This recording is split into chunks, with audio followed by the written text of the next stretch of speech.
Alhamdulillahi Rabbil Alamin, hamdan syakirin, hamdan na'imin, wa ashhadu an la ilaha illallah al-malikul haqqul mubin, wa ashhadu anna Muhammadar Rasulullah shadiqul wa'dil amin.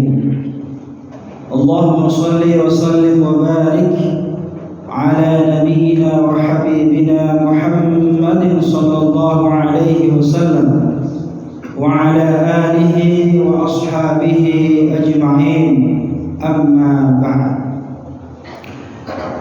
Qala Allah ta'ala fil Qur'anil Karim, a'udzu billahi minasy syaithanir rajim.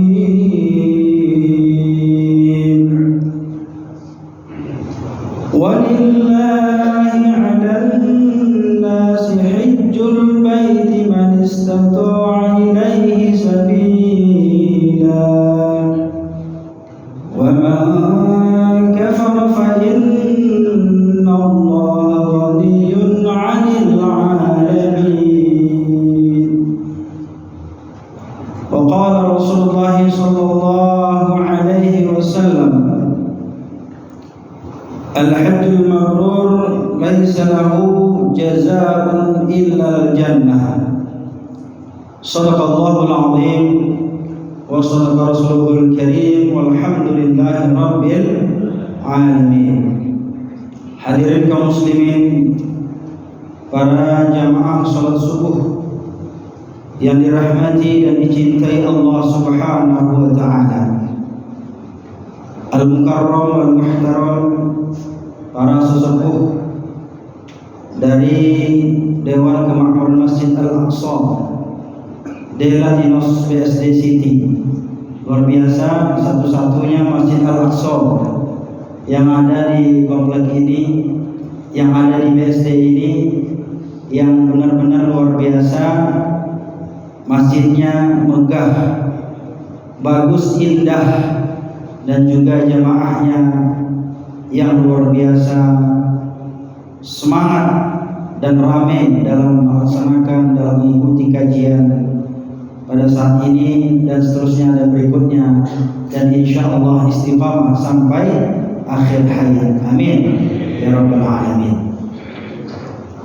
Dan juga terima kasih kepada seluruh para hujjat, para asatidz, guru-guru kami, para orang tua kami, dan juga para calon hujjat haji dan hajjah insyaallah yang senantiasa mudah-mudahan diberikan kesehatan oleh Allah Subhanahu wa taala sehingga lancar dan sukses dalam perjalanan ibadahnya menuju Baitullah, tanah suci, yakni Makkahul Mukarramah. Itu adalah ibadah haji yang semua kita umat Islam pasti mendambakan dan mengidam-idamkan, bahkan mungkin barangkali ya sampai terbawa-bawa mimpi. Insyaallah mudah-mudahan kita semuanya dipanggil oleh Allah Subhanahu wa taala untuk menunaikan ibadah haji, minimal ibadah umrah, insyaallah. Hadirin kaum muslimin, terima kasih semuanya para jamaah yang alhamdulillah dengan semaraknya menjelang bulan Zulhijjah, sekarang masih Zulqa'dah ya. Ini banyak sekali persiapan-persiapan yang kita laksanakan. Apakah itu persiapan menjelang sholat Idul Adha, ya kan, pelaksanaan ibadah kurban, dan yang tak kalah penting adalah mempersiapkan diri untuk melaksanakan ibadah haji bagi saudara-saudara kita yang mendapatkan kesempatan oleh Allah Subhanahu wa taala. Hadirin kaum muslimin, pada kesempatan subuh hari ini marilah kita bersyukur kepada Allah Subhanahu wa taala dengan mengucapkan banyak-banyak alhamdulillah, alhamdulillah, alhamdulillahi rabbil alamin. Karena dengan izin Allah juga kita bisa melangkahkan kaki, kita bisa menggerakkan tubuh kita itu ke Coba bayangkan Bapak Ibu kalau misalnya kita tadi malam nggak bisa bangun, nggak bisa bangkit, ya alias meninggal ya, sekarang meninggal ya, kita nggak bisa hadir dan nggak bisa ikut kajian pada subuh hari ini.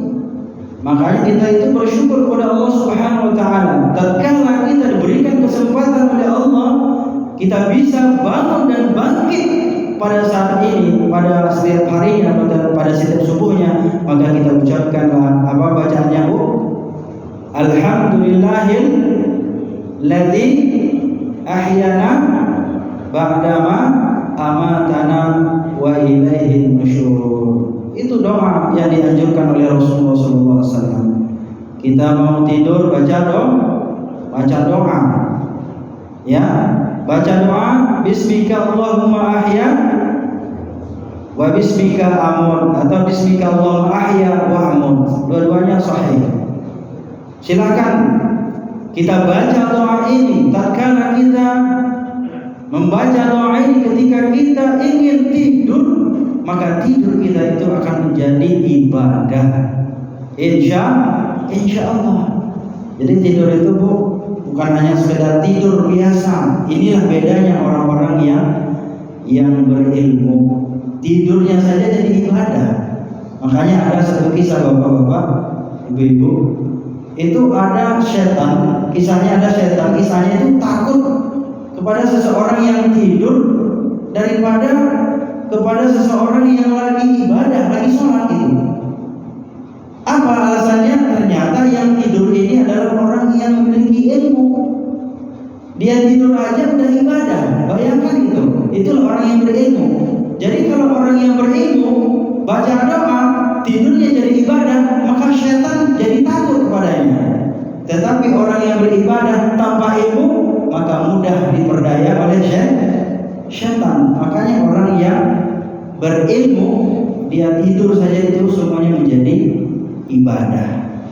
Masak, Bu, juga jadi ibadah. Apalagi kalau misalnya kita umroh, haji dan umroh, pasti tentunya jadi ibadah.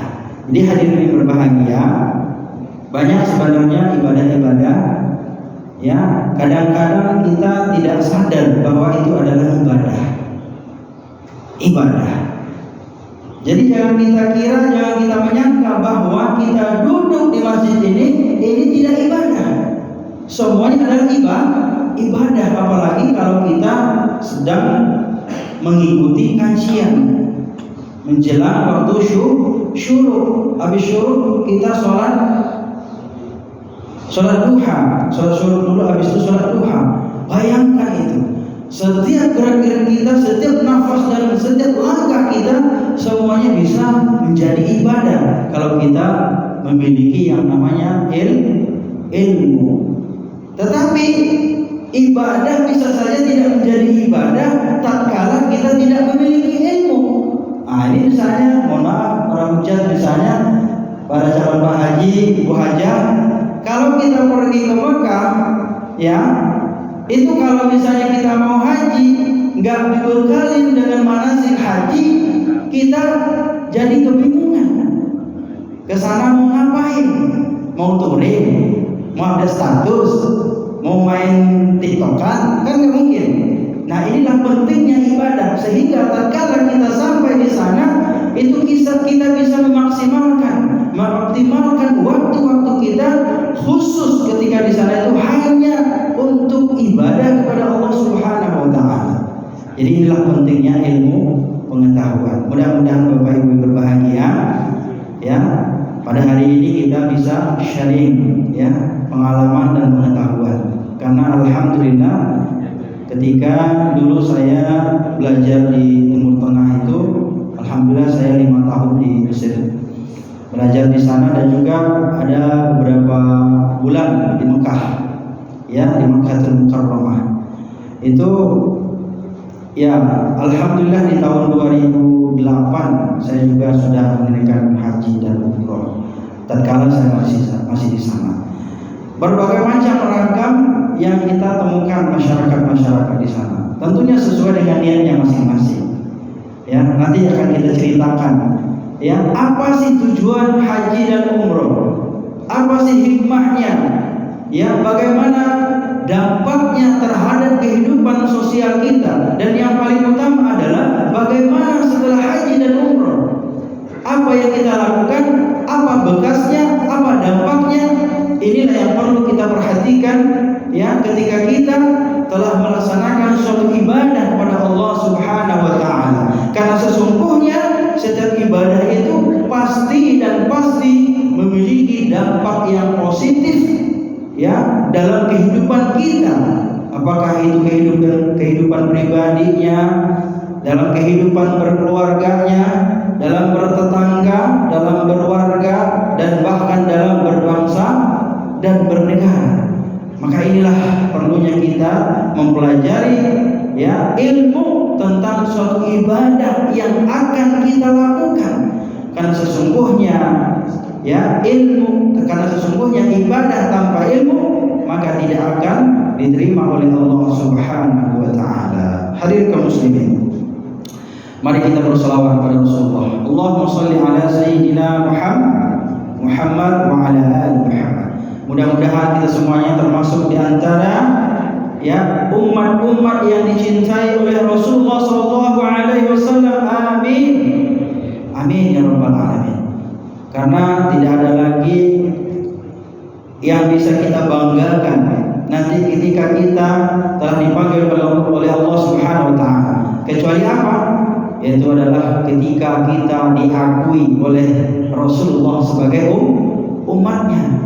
Siapa yang akan diakui Rasulullah? Tentunya adalah orang-orang atau hamba-hamba yang cinta kepada sunnah-sunnahnya. Kalau dia tidak cinta kepada sunnah Rasul, ya, tidak cinta kepada sunnah Nabi, maka dia tidak akan dicintai oleh Nabi. Makanya oleh karena itu, ya hendaklah kita mencintai sunnah-sunnahnya, ya, yang telah diajarkan melalui para sahabat-sahabatnya, para ulama-ulama, dan sampai kepada kita semuanya pada saat ini, sampai hari ini kita semuanya kita amalkan sesuai dengan tuntunan Allah dan Rasulnya. Mudah-mudahan kita kelak akan dipertemukan dengan Rasulullah Sallallahu Alaihi Wasallam. Kebahagiaan yang terindah, kebahagiaan yang tertinggi, kebahagiaan yang terdalam yang dirasakan oleh seorang hamba tatkala dia bertemu dengan Allah Subhanahu Wa Taala dan kekasih Allah, yaitu adalah Rasulullah Sallallahu Alaihi Wasallam. Dan berbahagialah para hujjah, para haji dan para hajjah, insya Allah nanti Bapak Ibu akan bertemu dengan makam Rasulullah Sallallahu Alaihi Wasallam. Ketika kita berbicara tentang Rasulullah, hendaklah kita merenungi bagaimana perjuangan baginda Rasulullah, ya, memperjuangkan Islam sehingga sampai ke kita masing-masing pada saat ini, pada hari ini. Luar biasa. Maka pantaslah kita dikatakan oleh Nabi, ya, umatku yang paling gigih itu, paling pelit itu adalah ketika disebutkan namaku, maka dia tidak mau berselawat kepadaku. Jadi kalau kita mendengarkan nama Nabi Muhammad sallallahu alaihi wasallam, maka ucapkan sallu alaihi atau Allahumma shalli alaihi, minimal begitu. Insyaallah mudah-mudahan kita termasuk di antara umat-umat yang dicintai oleh baginda Rasulullah sallallahu alaihi wasallam. Hadirin kaum muslimin, Bapak Ibu yang berbahagia, yang saya hormati, yang saya cintai. Langsung kita ke kajian. Tadi baru pemanasan. Saya ini ibaratkan mobil diesel, Pak. Jadi harus digeber-geber dulu, panas baru bisa jalan. Apalagi kalau dieselnya udah tua ya. Meskipun umur saya masih muda, tapi mesinnya udah tua ya. Karena sering dipakai. Ini aja saya hampir gak tidur di malam ini. Karena takut kelewatan. Karena takut saya mengecewakan ya jamaah Masjid Al-Aqsa Daerah Timnas. Saya dari mana? Hotel Mercury Batavia Jakarta Kota Tua. Saya tinggal di Ciputat, dekat. Tapi karena ada acara Majelis Ulama Indonesia dari kemarin, ya, sampai hari ini, dan setelah ini saya harus berangkat lagi ke hotel karena ada acara agenda Dewan Syariah Nasional. Jadi alhamdulillah sampai saya tidak bisa tidur karena mikirin Masjid Al-Aqsa. Bayangkan itu, Masya Allah. Benar, ya. Saya pasang alarm, ya. Saya coba, tiba-tiba udah bunyiannya. Padahal saya belum tidur. Saya lihat udah jam 2:30. Langsung saya berkemas, bergegas, langsung tancap gas tanpa supir, lanjut masuk tol. Sampai di sini 3:30. Saya santai aja sambil dengerin Al-Quran di mobil, santai. Sampai di sini alhamdulillah saya disambut oleh Bapak security kita. Saya bersiap-siap, alhamdulillah sebentar saya istirahat di mobil, tiba-tiba udah menjelang azan. Alhamdulillah sampai saat ini saya duduk di sini. Saya ucapkan terima kasih kepada Bapak Ibu jamaah Masjid Al-Aqsa. Mudah-mudahan kita semuanya ya dipertemukan oleh Allah Subhanahu wa taala nanti ya dengan orang-orang yang kita cintai. Orang-orang yang kita cintai ya dan orang-orang yang mencintai kita. Insyaallah. Amin ya rabbal alamin. Alhamdulillah. Jadi Bapak Ibu perkenalkan, tadi nama saya Adi Mansah ya. Adi Mansah, saya berasal dari Sumatera Barat. Sama dengan Ustaz Heru dari Sumatera Barat juga ya. Mungkin di sini juga banyak ya para kerabat-kerabat yang berasal dari Sumatera. Alhamdulillah kita di sini dipertemukan karena Allah Subhanahu wa taala. Mudah-mudahan ya pertemuan kita ini bukan hanya pada saat ini, bukan pertemuan yang perdana, tapi ada episode-episode berikutnya. Amin ya rabbal alamin. Jadi tema kajian kita pada pagi hari ini berkaitan tentang haji dan kesolehan sosial. Ini sebenarnya temanya luar biasa berat sebenarnya ya. Ya. Ada dua hal yang harus kita soroti ya. Pertama adalah mengenai haji itu sendiri, yang kedua adalah bagaimana nanti setelah haji itu dampak sosialnya apa. Ya. Dan bagaimana setelah kita pulang dari ibadah haji, bagaimana ya setelah itu apa yang kita lakukan? Inilah yang harus jadi pertanyaan kita ya. Bukan ketika kita nyampe di sana apa yang saya lakukan gitu aja, bukan. Tapi setelah kita nyampe di tanah air, apa yang saya lakukan selanjutnya? Karena kalau di sana itu udah ada pemandu ya, udah ada komandan kloternya gitu ya, ketua kloternya ya, ada pemandunya ya, ada ustadznya, ada mutawifnya. Nah inilah yang perlu kita pertanyakan, terutama bagi kita yang diberikan kesempatan oleh Allah Subhanahu wa taala. Dan kita berharap setelah kita melakukan ibadah haji tersebut, kita justru menambah dan meningkat ibadah kita kepada Allah Subhanahu wa taala. Maka setelah kita pulang dari haji itu, maka ibadah itu harus kita pelihara, kita lestarikan. Jangan sampai ya ketika kita di Makkah Al-Mukarramah, di tanah suci Makkah, di sana kita ibadahnya rajin, sholatnya tertib, ya kan, nggak pernah tinggal sholat jamaah. Pas kembali ke Indonesia, ya kembali ke setelan awal. Ada seperti itu. Ya, mudah-mudahan para calon-calon haji dan para hajah nanti insya Allah mudah-mudahan terjaga ibadahnya oleh Allah Subhanahu wa taala. Maka nanti akan kita sampaikan ya apa saja persiapan yang harus kita persiapkan.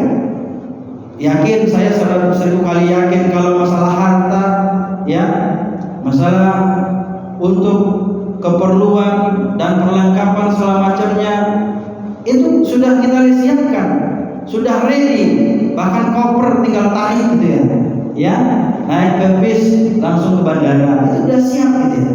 Bahkan mungkin menu untuk sarapan pagi ini itu syukuran juga udah siap wajahnya, udah siap semua. Tapi ada hal yang terpenting ternyata yang harus kita persiapkan. Ya, bukan hanya sekedar ongkos yang kita persiapkan, bukan hanya sekedar ya syukuran walimatus safar yang kita persiapkan, tetapi Tetapi ternyata hadir berbahagia ada yang lebih penting daripada itu. Dan ini ternyata bukan hanya kita persiapkan tatkala kita ingin menunaikan ibadah haji, tetapi kita mesti persiapkan ketika kita ingin menunaikan semua ibadah-ibadah yang kita lakukan, termasuk ibadah sholat, puasa, zakat, dan lain sebagainya. Maka kalau kita lihat definisi ibadah itu secara umum jemaah berbahagia, mari kita perhatikan at-taqarrub ila Allah bimtisali awamir. Kalau kita lihat makna daripada haji itu, yang pertama adalah at-taqarrub ila Allah, mendekatkan diri kita kepada Allah. Nah, mungkin merasa ada orang yang kadang-kadang kalau sholat di masjid itu merasa lebih dekat dengan Allah, atau mungkin dia merasa doanya itu lebih diijabah oleh Allah.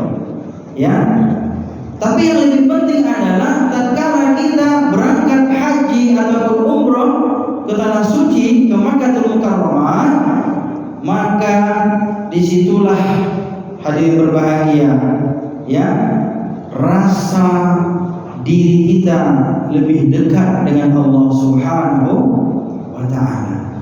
Jadi inilah yang terpenting yang harus kita pahami.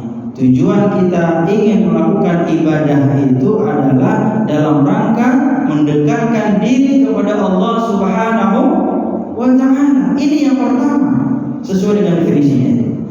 Tidak ada satupun tujuan kita sebagai seorang muslim, seorang hamba ketika kita beribadah kepada Allah Subhanahu wa Ta'ala, kecuali taqarrub ila Allah Subhanahu wa Ta'ala, mendekatkan diri kita kepada Allah. Makanya ketika kita sholat, tujuannya apa? Dekat dengan Allah. Ketika kita puasa, tujuannya apa? Dekat dengan Allah. Ketika kita zakat, tujuannya apa? Dekat dengan Allah. Ketika kita umrah, tujuannya apa? Dekat dengan Allah. Ketika kita haji, apa tujuannya? Dekat dengan Allah. Bahkan hadir berbahagia ketika Bapak Ibu dulu melangsungkan pernikahan, tujuannya adalah ingin dekat dengan si dia. Dengan dia juga. Kalau enggak kan enggak boleh, haram, kan? Nah, makanya nikah baru boleh dekat. Tujuannya dekat dengan Allah juga. Dengan beribadah itu, maka kita akan lebih dekat dengan Allah. Tapi kalau orang enggak nikah, maka dia akan terjerumus yang namanya kepada perbuatan zina. Maka hadirin berbahagia, ini yang pertama adalah kita lihat dari definisi ibadah, yaitu mendekatkan diri kepada Allah Subhanahu wa Ta'ala. Yang kedua, bimtisali awamir. Yang kedua adalah untuk menunaikan perintahnya. Nah, ini saya mau nanya nih Ibu nih. Bu Haja, kalau mau haji itu tujuannya mau ngapain? Tujuannya mau ikutin perintah Allah atau mau ikutin perintah suami? Atau mau saing-saingan sama tetangga yang udah haji? Perintah Allah. Tatkala seorang hamba meyakini bahwa dengan dia beribadah ke tanah suci Al-Makkah Al-Mukarramah, maka dia semakin dekat dengan Allah Subhanahu wa Ta'ala. Inilah harapan kita. Ketika kita dekat dengan Allah, berarti kita ini sudah terbukti bahwa kita telah menunaikan salah satu di antara perintah-perintah Allah. Karena sesungguhnya haji itu arkanun min arkanil Islam, salah satu daripada rukun Islam. Maka sempurnanya rukun Islam kita itu terakhir adalah walillahi 'alan nasi hajjul baiti man istata'a ilaihi sabila. Allah Subhanahu wa Ta'ala memerintahkan kepada manusia umat Islam untuk menunaikan ibadah haji man istata'a ilaihi sabila, yaitu bagi orang-orang yang sanggup berjalan kepadanya, sanggup membayar ongkos ONH-nya. Apakah ONH plus dan semua macamnya, VIP, yang penting sanggup. Ini syarat yang pertama. Yang kedua, sanggup daripada jasmaninya, badannya. Makanya kalau ibadah haji komplit. Kalau ibadah sholat cukup dengan ibadah badan kita saja, badan kita sehat, badan kita bisa kita sholat. Bahkan kalau kita nggak sehat pun kita masih bisa duduk ibadahnya. Kalau nggak bisa duduk, berbaring. Ini namanya ibadah badani. Ya, ada lagi namanya ibadah qalbi. Apa itu qalbi? Ibadah hati. Zikir misalnya, ya kan? Itu ibadah hati. Ada yang namanya ibadah apa? Al-mali atau maliyah. Apa itu ibadah maliyah? Ada salah satunya zakat. Ya, ibadah maliyah itu orang tidak akan bisa mengeluarkan zakat tatkala dia tidak memiliki harta. Maka ketika kita memiliki harta, haulnya, nisabnya udah mencukupi, maka kita wajib mengeluarkan zakat. Namanya ibadah maliyah. Jadi ibadah melalui harta. Nah, ini yang paling unik, ini yang paling luar biasa, yaitu ibadah haji. Itu komplit ibadahnya Bapak Ibu. Coba deh. Di situ ada ibadah qalbiyahnya, hati. Benar nggak Bu? Ibadah itu memang harus pakai hati. Benar nggak? Kalau nggak pakai hati, kita akan jadi males gitu ya. Kenapa? Karena nggak pakai hati. Contohnya orang yang ibadah pakai hati itu niatnya tulus. Misal nih, tadi nih, barangkali nih ya, ini juga luar biasa nih. Subuh yang menurut saya, yang saya biasa sholat subuh itu nggak sampai sepanjang ini, ya, ayatnya yang dibaca oleh imam. Luar biasa, Syekh bin Yaman, subhanallah, al-Hafidh ya, begini ya. Luar biasa ini, khusus yang di Masjid Al-Aqsa daerah Tinos ini luar biasa. Imamnya saja ya diekspor dari Yaman. Luar biasa, subhanallah, al-Hafidh, luar biasa. Terasa kita itu lagi sholat di Masjid Haram gitu. Impor ya, iya diimpor ya. Biasanya kita ekspor ya, diimpor. Nah, luar biasa ini ya. Yang biasanya kita mungkin bacaan imamnya ya surat-surat pendek ya, makhrajnya kurang jelas ya, dan kemudian juga bacaannya tidak begitu menarik. Tetapi tatkala kita diimami oleh Syekh bin Yaman al-Hafidh, subhanallah, kita terasa sholatnya bagaikan di Baitul Maqdis ya, Pak Haji, ini Baitul Maqdis karena memang ini Masjid Al-Aqsa. Kalau surah Al-Fatihah yang pertama itu kayak bacaan Imam Masjid Nabawi. Nanti ibu-ibu yang haji nanti coba deh, Masjid Nabawi mirip kayak Al-Fatihah bacaan yang rakaat pertama. Ya, luar biasa. Subhanallah.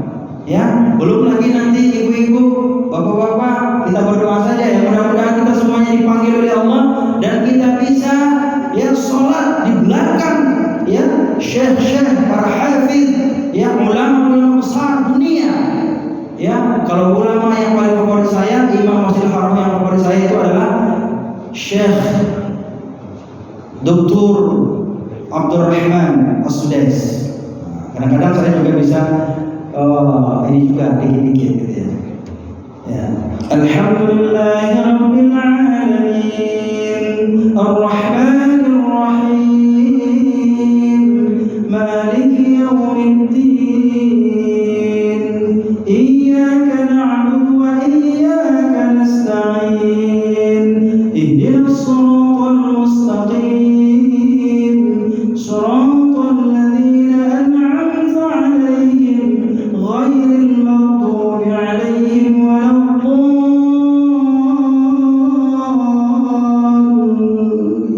Sampai situ. Itu bedanya saya sama saya. Sama Allah kan. Tapi itulah ya, begitu indahnya ya, begitu merdunya, bacaannya panjang, masya Allah. Nikmatnya mana lagi yang kita kufur, yang kita ingkari. Luar biasa, indah, sejuk, nyaman, adem. Masya Allah. Inilah keistimewaan Masjid Al-Aqsa, luar biasa. Dan alhamdulillahnya saya juga bisa ditakdirkan oleh Allah Subhanahu wa taala bisa silaturahim di Masjid Al-Aqsa yang insyaallah mudah-mudahan kita semua diberkahi Allah Subhanahu wa taala. Bapak Ibu, apa yang perlu kita persiapkan tatkala kita pergi haji? Yang pertama, niat. Innamal a'malu binniyat. Segala sesuatu, segala perkara itu harus disertai dengan niat.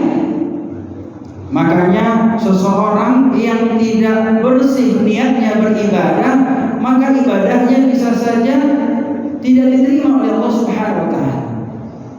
Ya, maka niat itu adalah kunci utama ketika ibadah kita ingin diterima oleh Allah Subhanahu wa taala. Bukan hanya haji saja, bukan hanya umroh saja, tetapi juga melaksanakan ibadah yang lainnya, puasa contohnya, ya, sholat contohnya, zakat contohnya, mestilah diiringi dengan niat yang ikhlas. Karena sesungguhnya kata Nabi, tidaklah diterima amalan seseorang hamba kecuali dengan niat yang tulus. Nah, ini kan. Dan Allah juga katakan dalam surah Al-Bayyinah, "Wa ma umiru illa liya'budullaha mukhlishina lahud-din." Ya, wa ma umiru, dan tidaklah ya diperintahkan mereka untuk beribadah kepada Allah kecuali kita menunaikan ibadah tersebut dengan ikhlas. Jadi nggak mengharapkan apa-apa, tidak mengharapkan pujian dari manusia, dan juga tidak mengharapkan kalau kita pulang dari haji supaya ya kita dipanggil haji satu komplek, atau mungkin kita supaya bisa pakai jubah haji, ya jubah putih, pakai peci putih, ya supaya anak-anak semua yang lewat pada salin semua. Gak begitu harapan kita. Harapannya cukup karena apa? Walillah, yaitu karena Allah. Jadi tuluskan niat. Ini yang kunci yang pertama. Apapun ibadahnya, ya, maka kunci yang pertama supaya ibadah itu diterima Allah adalah niat yang tulus. Nah, inilah sama kayak nikah, Pak. Kalau kita niatnya nggak tulus, nikah itu nyesel. Saya juga nyesel nikah, Pak. Nyesel saya. Kenapa? Karena agak telat nikahnya. Itu misalnya sih itu ya, bukan nikahnya, bukan nyesel nikahnya dia, penyesal nikahnya itu telat. Karena di 28 teman saya masih kuliah 18 tahun, 19 tahun udah nikah. Waktu saya kuliah di Mesir, ya, dia anaknya udah 3, saya baru nikah. Nyesal saya. Kenapa? Ternyata kata Nabi, nikah itu adalah ibadah seorang hamba yang paling terpanjang selama hidup. Benar ya? Ibadah yang terpanjang. Makanya bapak-bapak kalau misalnya istrinya meninggal, nikah lagi, Pak. Ibadah ya, Pak. Ibu-ibu jangan marah ya. Tapi kalau yang udah meninggal nggak bakal marah, Pak. Aman, Pak. Aman. Insyaallah. Ya. Oh, bapak bisik-bisik sini. Kalau nambah gimana, Ustaz? Enggak. Saya fitnah enggak. Saya ngarang-ngarang. Kalau nambah juga ibadah. Tapi kalau nggak amanah, nggak adil, jadi dosa, kan gitu ya. Jadi itulah Bapak Ibu berbahagia. Nah, kembali lagi, apa yang perlu kita persiapkan? Persiapkan adalah ketika kita berada di sana, maka maksimalkan ibadah kita. Ibadah kita maksimalkan, ya, maksimalkan. Biasanya itu dalam 40 hari, 40 waktu itu yang nggak boleh tinggal sholat berjamaahnya. Jangan 40 waktu aja. Ini habis 40 waktu, habis itu udah kelayaban kemana-mana, ya kan? Belum lagi nanti lihat gamis ini, nampak kelihatan tas ini, belum lagi lihat peci ini, gamis ini, lihat lagi apa sajadah ini, belum lagi pesanan tetangga, saudara, ya kan? Banyak yang dipikirin. Makanya bapak-bapak kalau ada jamaah mau haji, ya, atau jamaah mau umroh, jangan kebanyakan nitip. Nanti pikirannya malah titipan bapak-bapak nanti. Malah catatannya itu bukannya doa ini baca, tapi titipan teh si anu, empok si anu, om, tante, anak, ponakan, tetangga sebelah, ya kan, mantan lah, lengkap sudah. Jadi jangan kebanyakan mimpi. Kenapa? Karena itu akan mempengaruhi konsentrasi kita dalam beribadah. Ya, inilah pentingnya kita memperhatikan ya bagaimana kita mempersiapkan diri. Dikit lagi mungkin ya. Bapak Ibu berbahagia. Yang ketiga, ini kebanyakan pemanasan ini. Yang ketiga adalah ya, ketika kita beribadah kepada Allah Subhanahu wa taala, maka jangan lupa ya, kita beribadah itu penuh dengan kekhusyukan dan fokus. Ya, fokus. Karena banyak sekali mungkin cobaan-cobaan ketika kita beribadah, mungkin ada orang yang nyenggol kita, jangan diambil hati, ya kan? Ketika mau ibadah, mau balik, sendallah yang gak ketemu, fokus. Apapun yang terjadi, apapun yang saya hadapi, ujian apapun yang saya terima, ketika saya berada di Makkah Al-Mukarramah, saya ikhlas, fokus hanya beribadah kepada Allah Subhanahu wa taala. Mungkin itu adalah bagian dari pengorbanan kita. Jadi kita harus bersabar. Ya, bukan hanya ketika kita beribadah haji saja, ibadah apapun kita harus bersabar. Dan tentunya inilah yang akan menjadi buah ya, hasil yang akan kita bawa dan akan berdampak positif tatkala kita telah pulang ke tanah air. Ya, maka nilai-nilai ibadah dalam ibadah haji itu akan tercermin dalam masyarakat kita. Orang yang telah menunaikan ibadah haji diharapkan mereka itu ya lebih giat dan taat beribadah kepada Allah Subhanahu wa taala. Kenapa? Karena semasa di Makkah Al-Mukarramah mereka itu menjaga ibadahnya. Maka ketika pulang ke tanah air, maka mereka menjaga ibadahnya. Dan kemudian juga jamaah haji diminta untuk berkurban, menyembelih hewan di sana. Ya, ketika mereka pulang ke tanah air, maka mereka itu mendapatkan nilai yang utama. Apa itu? Mereka juga rela berkorban, dermawan, mudah memberi. Inilah yang diharapkan daripada orang-orang ini yang menunaikan ibadah haji. Kemudian apalagi kasih sayang, ya. Kemudian apalagi lemah lembut, ya. Semakin sayang, semakin cinta kepada orang-orang yang ada di sekitarnya. Semakin menghormati, semakin menghargai. Kenapa?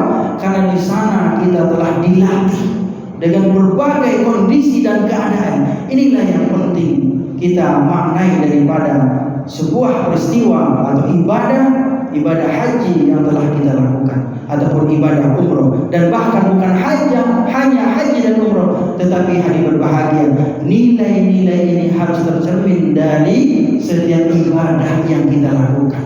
Apakah itu ibadah puasa, ya, ibadah salat kita, zakat kita, semuanya harus mencerminkan nilai-nilai keislaman. Ini yang diharapkan. Ya, harus berdampak kepada sosial kita, harus berdampak kepada orang lain. Karena sesungguhnya ibadah itu bukan hanya perkara seseorang dengan Allah, seseorang hamba kepada Tuhannya, tetapi juga ada yang namanya ibadah sosial. Hablum minallah dan hablum minan nas. Hadirin kaum muslimin, Bapak Ibu, saudara-saudara yang saya hormati. Maka pada kesimpulan kali ini, keutamaan daripada ibadah haji itu luar biasa. Orang yang ibadah hajinya diterima Allah, ya, al-hajjul mabrur, kata Rasulullah, laisa lahu jazaa'un illa al-jannah. Haji yang mabrur itu tidak ada lain balasannya kecuali surga, kata Rasulullah.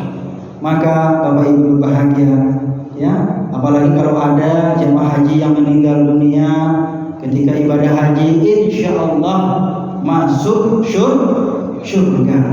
Dan demikian pula ketika dia seseorang haji ataupun hajjah, ketika pulang ke tanah air memelihara nilai-nilai ibadah haji, ya, di tanah air, di negerinya, di kampungnya, maka dia juga akan mendapatkan balasan surga dari Allah Subhanahu wa ta'ala. Maka hal yang terpenting lagi adalah keutamaan dan keistimewaan ibadah haji itu ada minta sama Allah. Doakan kaum muslimin, doakan warga Delatinos, doakan warga BSD, doakan warga Tangsel, doakan warga Indonesia supaya mereka itu mendapatkan kesempatan oleh Allah Subhanahu wa taala, yakni dipanggil oleh Allah untuk menunaikan ibadah haji, dan yang terpenting adalah mereka diampunkan dosa-dosanya oleh Allah. Minta sama Allah, doa sama Allah, minta sama Allah di hadapan ya Hijr Ismail, makam Nabi Ibrahim, makam Ibrahim, dan juga Raudhah. Ini adalah tempat-tempat yang mustajab, yang dikabulkan oleh Allah Subhanahu wa taala, dan juga di depan Ka'bah, ya.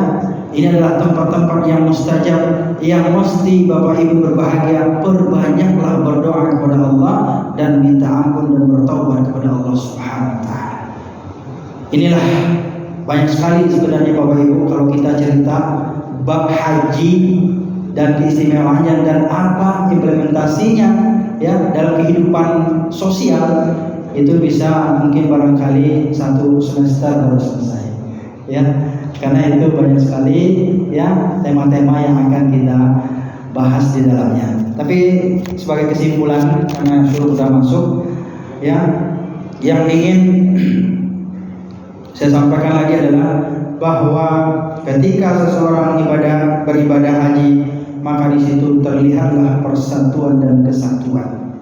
Tidak melihat lagi ya mana orang Indonesia, orang Asia, orang Cina, orang Jepang, orang Korea, orang apa, semuanya berkumpul dalam satu titik. Apalagi namanya Yaumul Arafah, Masya Allah, luar biasa.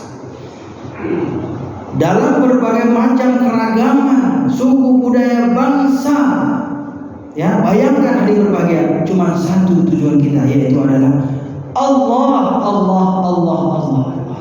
Nggak ada lagi.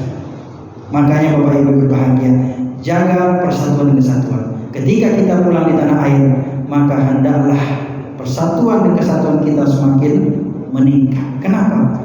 Karena kita sudah dilatih. Wa'tasimu bihablillahi jami'an wa la tafarraqu. Ya, wa'tasimu. Ya, berpegang teguhlah kalian bihablillahi jami'an, dengan tali agama Allah, dengan ajaran Allah ya, dan yang terpenting wala tafarraqu, janganlah kalian bercerai-berai, janganlah kita bertikai ya, jangan kita lihat perbedaannya, tapi lihatlah persamaannya ya, karena perbedaan itu adalah suatu yang indah, karena dengan perbedaan itulah kita ada di muka bumi ini. Coba kita bayangkan Bapak Ibu, kalau seandainya Bapak Ibu kita nggak berbeda, mungkin kita nggak bakalan lahir di dunia ini. Bapak kita laki, ibu kita perempuan, kita ada. Itu apa? Karena perbedaan. Perbedaan apabila disatukan, maka dia akan menjadi suatu keindahan. Subhanallah. Maka jangan sampai kita yang bertikai karena adanya perbedaan. Kita satu karena kita sesama muslim. Innamal mu'minuna ikhwah. Sesungguhnya kata Allah, orang yang beriman itu ikhwatun, bersaudara. Jadi makanya nggak ada orang Jawa, orang Padang, orang Manado, orang Kalimantan, orang Sunda, orang manapun, kalau dia ya Islam, maka mereka itu adalah saudara kita. Maka mari kita jaga persatuan dan kesatuan. Insya Allah warga Delatinos BSD City akan menjadi negeri kampung baldatun thayyibatun wa rabbun ghafur. Amin ya rabbal alamin. Barangkali itu saja pemanasan yang Bapak saya sampaikan ya. Ini baru prolog dan awal dari pertemuan kita ini. Mudah-mudahan insya Allah ya ada kesempatan episode lainnya ya, dengan kajian-kajian yang lebih menarik, yang lebih interaktif ya, yang perlu kita bangun untuk kemajuan ya dan kebersamaan, persatuan dan kesatuan dari warga Delatinos. Insya Allah mudah-mudahan dengan kita bersatu, kita ramaikan masjid ini, insya Allah kita akan semakin kuat, kokoh bersatu karena bersama karena bersatu. Insyaallah. Amin. Ya rabbal alamin. Demikian, terima kasih atas waktu dan kesempatannya. Mohon maaf jika ada kesalahan dan kekurangan dari saya pribadi, dan jika ada kebenaran datangnya dari Allah Subhanahu wa taala. Demikian, nasrullah wa fathul qarib wa syarrul mu'minin. Wassalamu